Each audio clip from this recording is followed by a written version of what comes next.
Okay, I'm just about to go down into the lazarette here to remove the rudder quadrant. Not sure whether you can see it there. Anyway, I'll show you in a sec when I'm down there properly. Let's see if I can video this going down. It'll be a challenge. I'm trying to hold the phone as well. Okay, there's a little step there first of all. Let's put this down there first. Whoa. We made it. So I am trying to loosen off the cables here, and we've got two nuts on the end. One looks like it could be a nylock, but it might be just it might be thread lock. And what I need is to put something in here by the looks of things. I think that's why they've done that, to be able to hold it straight. So let me go and get a screwdriver, and then I'll do a time lapse. So I've got to undo this. I've got to loosen these cables first. I've got to take the autopilot off here, which I'm not sure how to do. Yeah, I'm not sure how to do that. So I'll have to Google that, YouTube that one. And wow, there's some rusty fittings down there. Those hydraulic fittings. I'll have to do some cleaning of those. See that? So I'll have to give them a bit of a clean up as well. This tiller arm was quite rusted as well. I wouldn't mind giving that a bit of a clean, and hopefully all that stuff comes undone quite easily. So this is my tiller arm. Very rusty it was. Doing a video of all my repairs,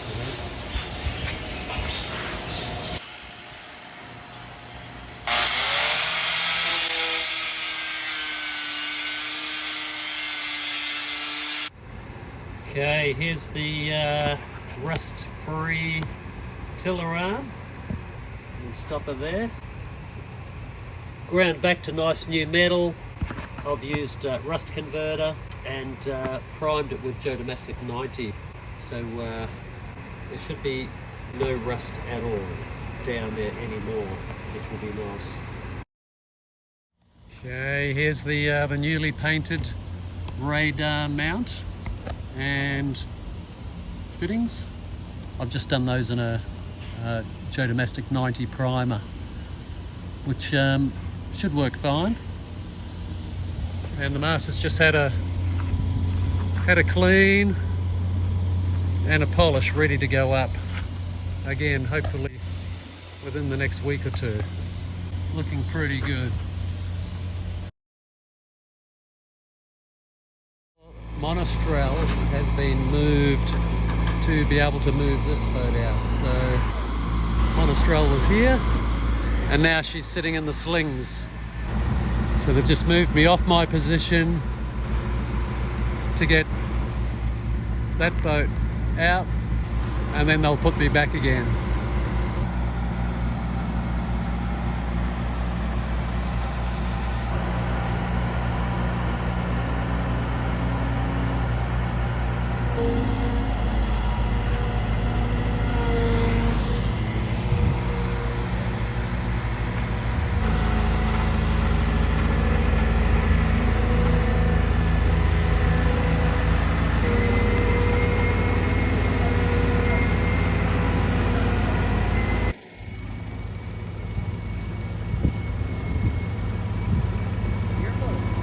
That's my boat.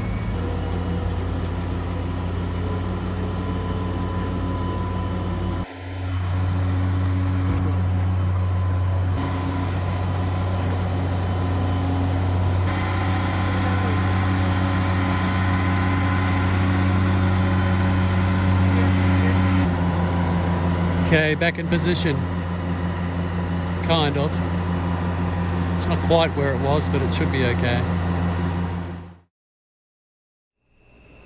Good morning, everybody.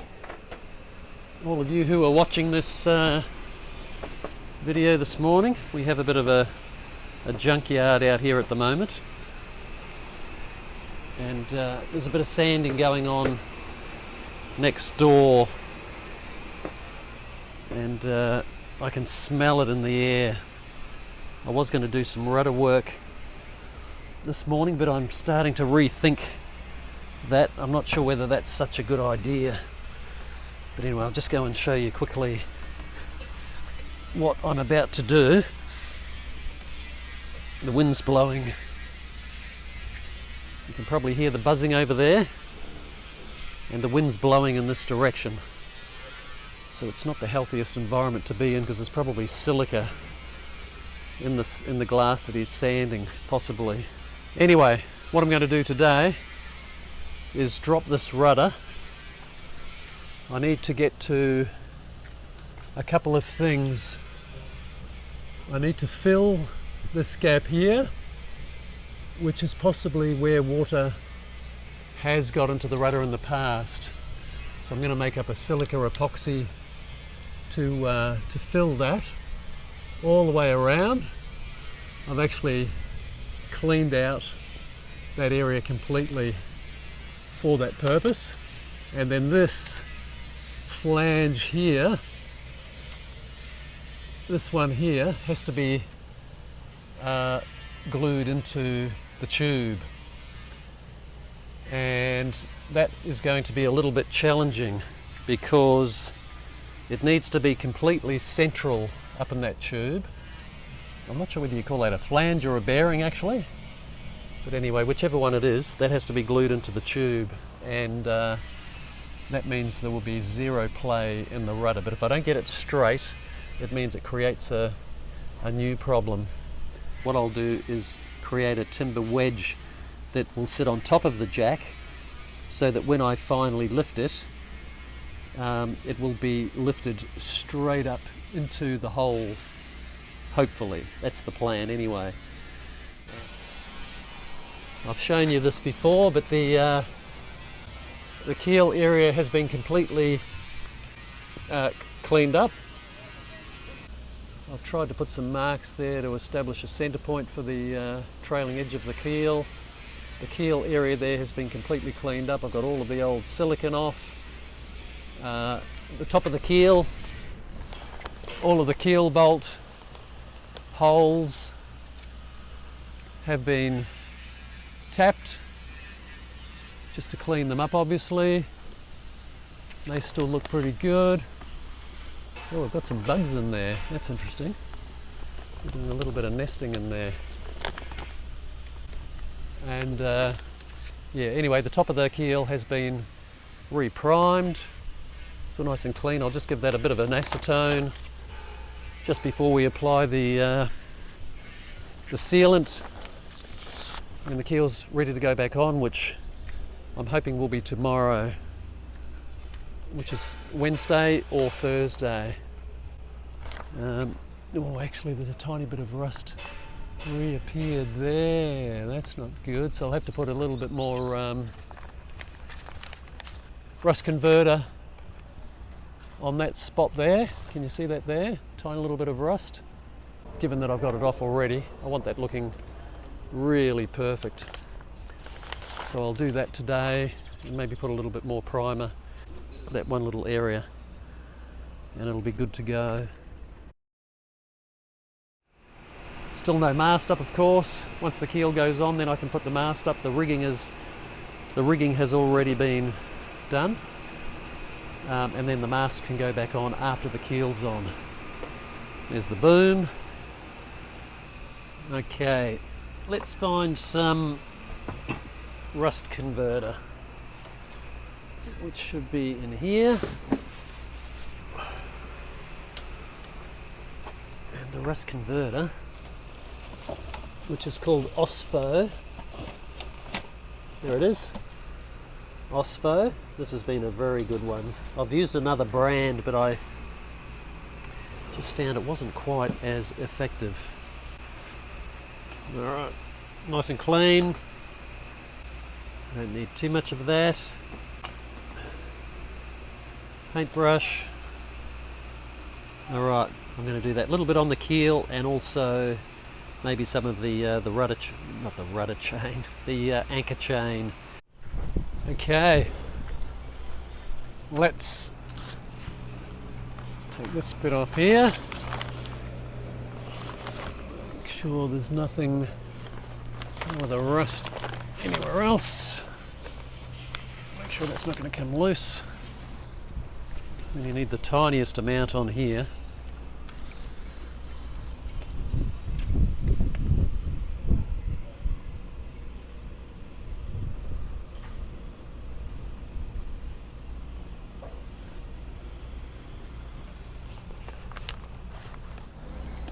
Anyway, let's see if we missed anywhere on this this chain last time I did it. Yep, there's still some spots here that still need to be done again. This is old chain. I'm not sure whether I showed you any pictures of the chain when it was in the anchor locker when I first arrived back, and it was completely just frozen together. It was horrible to see. It had been sweating in the anchor locker for 3 years, and you can imagine the humidity in the tropics is not good for chain that has lost its galvanizing. I was able to save this little bit. I think it's about 20 meters. So with this 20 meters here, I will have a total of about 100 meters, because I'm going to buy 100 meters, not 100 meters, sorry, 80 meters of new chain, which again is one of those expenses I didn't think I was going to have, but again, it is what it is. And I'm going to join this to that 80 meters, and hopefully this will behave itself in terms of corroding, and it'll do me until I get back to Australia. Okay, let's move these chocks here. Let's move all these bits of board. And then what I'm probably going to do is drop it back in the hole so that I can expose both of those bearings and put the glue in there, the glue bog to seal that area. Oh, this log, this piece of timber is pretty heavy, and it's in a bit of an awkward spot. Anyway, we don't need to move that far. I've got a tarp here I'm going to put in the hole just to provide a bit of protection for the rudder. I'll just lay that in there. As I say, just to provide a little bit of protection, because it's not very nice down there. It's all pretty filthy, and that should allow the rudder to drop without any damage to the copper coat. All right, now we'll just do this nice and gently. It would be nice to do this with 2 people. Let's hope I'm not going to film something here that goes drastically wrong. Well, there we go. You can see it's dropping out of there. So we need to undo this. This is a truckie's knot, which I learnt many years ago. And it's actually a very useful knot. There we go, it's coming down. What we need to do is take that weight there, because this is quite heavy, by the way, this rudder. It's not that light. And there we go. Actually, that's enough. I'm going to have to do this another time as well, by the way. Drop the rudder again to do the copper coating underneath the rudder on the hull, and also the top of the rudder as well. this rudder was all the way up and it was very difficult to get into these areas, and now that I've got the rudder dropped, it's the perfect opportunity to really do a nice job on the top of the rudder and also underneath the hull as well that I couldn't get to properly. The perfect opportunity. All right, we have some West System epoxy. I do like the West System. It's a 5-to-1 mix, 5 parts of the resin to 1 part of the hardener, and then this one's a bit of a nasty one. This is silica. Okay, a little bit of cleaning up here with acetone, then we'll mask it up and mix up a bog. I've made up the bog. I've got some glass here, some scissors. Got to do the main part here. All right.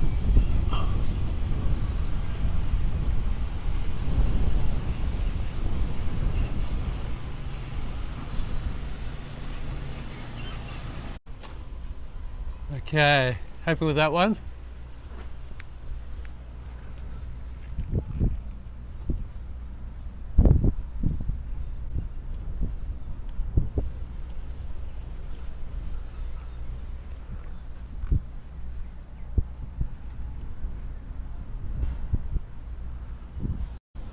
Okay, we're done. That's looking pretty good. Let's have a look. So this is the top one. That's going to help hold that in place and as well as seal it. And then if you can see that there, I dremeled this little crack here. I've made up a mixture of fiberglass and the silica and obviously epoxy, and we've filled the gap under that bearing, so that should be pretty well sealed now.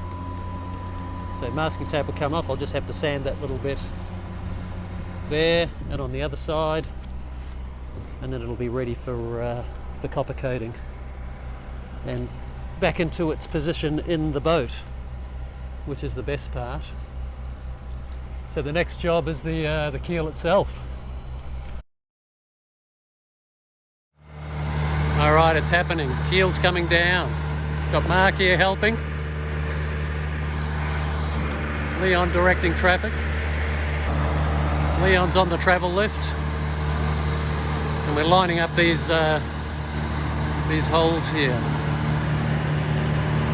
And this has got to be perfect.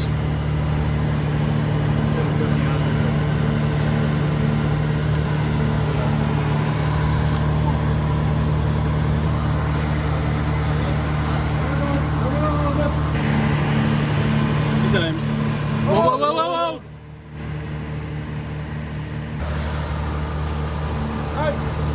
No, it's not right here. Come forward. It's over this way and come forward. Right. Slick. Okay. Too much. Oh, awesome. Load up. Gotta go. Right.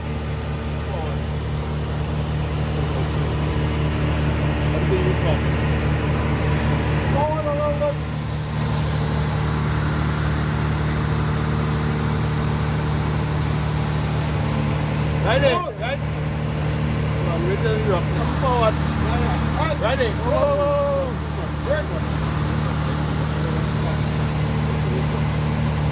Now we can manipulate it by hand. Yeah, the green one, the 18 and go for any green. Maybe we can, I'll tell you what. We'll drop down a little bit more and then I'll thread them up into it. How's that? Do you think?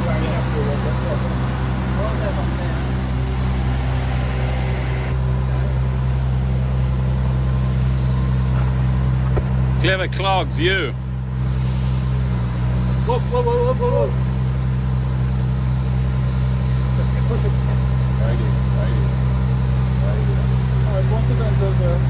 But this is Shamford, so I wonder if, hold on a sec, I wonder if this is oh, Leon, we might have to take this tape off.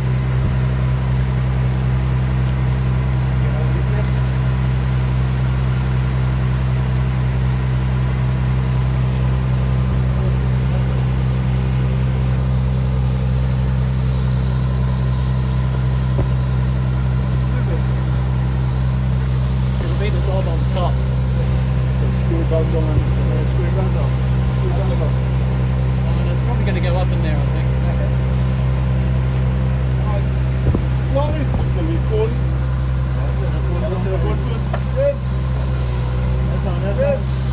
Whoa. Now these are, see how this is not perpendicular, Leon? This is probably going to beat the truck to make sure we're going in. But also this is not perpendicular to the, you know what I mean? If you look from here,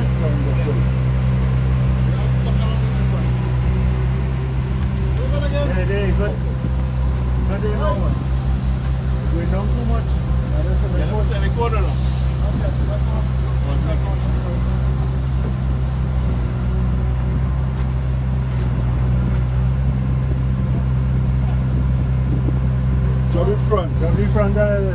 It's looking a little.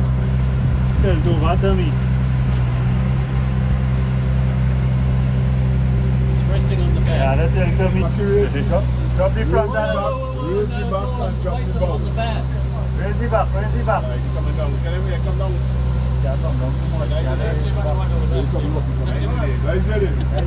Armchair keel lifters. Hang on while I sit here. A little to the left, no, a little to the right. That's what I was saying before. Keel's not sitting level.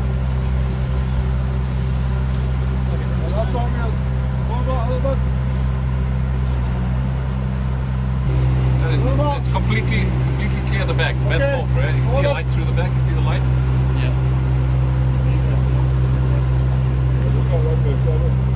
There's a gap at the back. Is it touching down to the back there? It's completely clear at the back. There's air going through there. Looks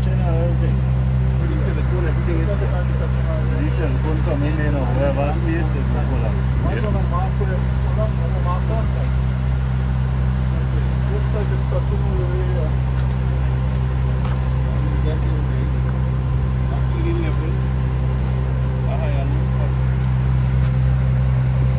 Come on, Chippy.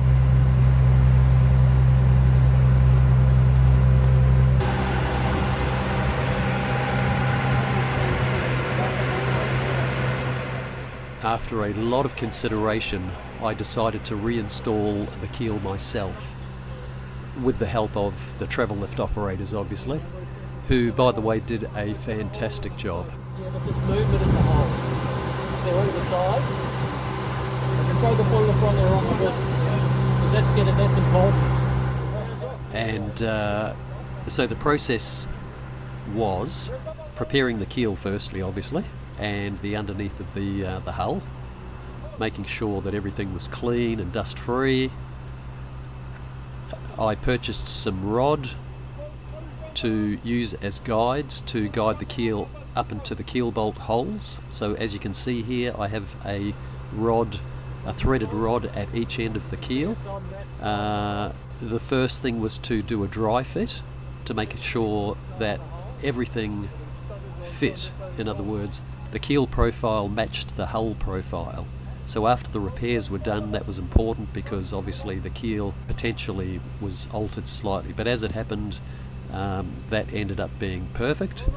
And then after the dry fit, once the boat was sitting on top of the keel, I went upstairs and inserted all of the keel bolts. A couple of the holes had to be dremeled out slightly to clean out the residue that was left over from the repairs inside. So I inserted all of the keel bolts. The boat was then raised again. No. So I'm going to end up with a video. One of the Chips videos, for sure. He's the only COVID victim here in the yard today. Typhoid Mary. Typhoid Mary, yes. You'll be flying the Q flag, mate. Several.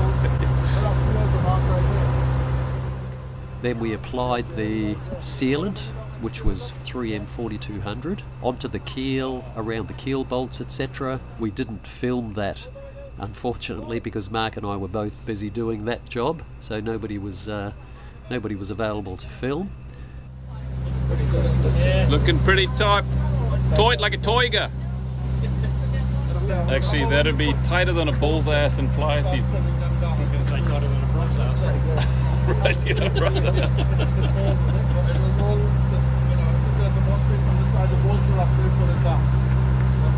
But we want to reduce that as much as possible. And if you use a prop to push it over. And then the boat was laid back down on the keel, and then all of the keel bolts were tightened using a torque wrench. And then after that, obviously, there was the cleanup process. There was a lot of excess sealant, both underneath the boat and inside the boat, because the sealant, as you will see in the video, oozed out of the bolt holes, which is fantastic, by the way, because obviously that means it's properly sealed and no water is going to get in there at all, which is very important. So everything went relatively smoothly, given that that was my first time ever putting a keel on. I think it went pretty well. Have a look at this. The keel bolts are sitting in their holes. So guess what that means? That's right, the keel is on. I've got to clean up these washers and bolt heads from the 4200, which is what we use to seal the keel on. Just there was a lot of excess oozed out of the bolt holes, and so there's a bit of cleaning up to do there. It's going to be very tedious, I'm sure, but looking good. But yeah, got to get this stuff off because it was looking all nice and clean before. But anyway, I'll take you downstairs and show you the keel in position, which is pretty cool, I have to say. Probably still hasn't sunk in properly that it's on. Woohoo! Well, there she is, keel on. She's been moved, and not a single bit of movement when she was lifted, which was a big relief. A really big relief. I've got to go upstairs now, lift up the floorboards and check those repairs, but I suspect they should be fine also.